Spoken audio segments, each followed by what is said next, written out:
ओम नमो भगवते वासुदेवाय। ज्येष्ठ मास के कृष्ण पक्ष की एकादशी अपरा एकादशी। युधिष्ठिर ने पूछा, हे जनार्दन, ज्येष्ठ मास के कृष्ण पक्ष में किस नाम की एकादशी होती है? मैं उसका महात्म्य सुनना चाहता हूँ, उसे बताने की कृपा कीजिए।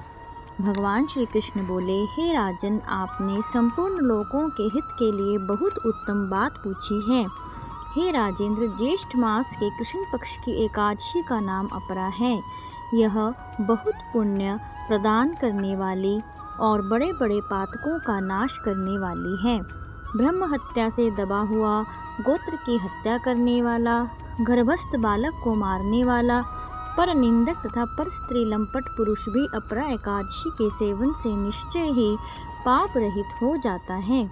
जो झूठी गवाही देता है, माप तोल में धोखा देता है, बिना जाने ही नक्षत्रों की गणना करता है और कूटनीति से आयुर्वेद का ज्ञाता बनकर वैद्य का काम करता है, ये सब नरक में निवास करने वाले प्राणी हैं। परंतु अपरा एकादशी के सेवन से ये भी पाप रहित हो जाते हैं।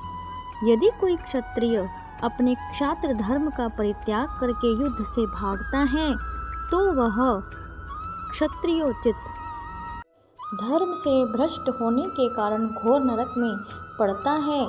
जो शिष्य विद्या प्राप्त करके स्वयं ही गुरु निंदा करता है, वह भी महापातकों से युक्त होकर भयंकर नरक में गिरता है। किंतु अपरा एकादशी के सेवन से ऐसे मनुष्य भी सद्गति को प्राप्त होते हैं।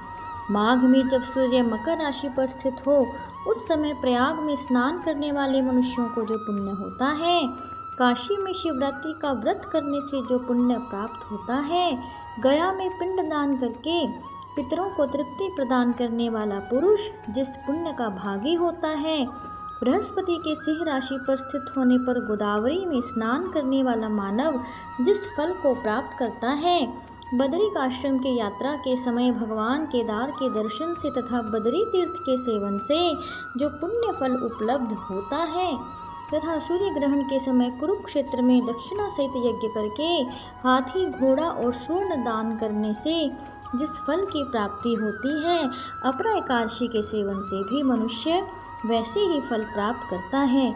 अपरा को उपवास करके भगवान वामन की पूजा करने से मनुष्य सब पापों से मुक्त हो श्री विष्णु लोक में प्रतिष्ठित होता है। इसको पढ़ने और सुनने से 1000 गौदान का फल मिलता है। कथासार अपरा का अर्थ है, अपर या अतिरिक्त जो मनुष्य अपरा एकादशी का व्रत करते हैं, उन्हें भगवान श्री हरि विष्णु की अतिरिक्त भक्ति प्राप्त होती है। भक्ति और श्रद्धा में वृद्धि होती है। ओम नमो भगवते वासुदेवाय। ओम नमो भगवते वासुदेवाय। ओम नमो भगवते वासुदेवाय।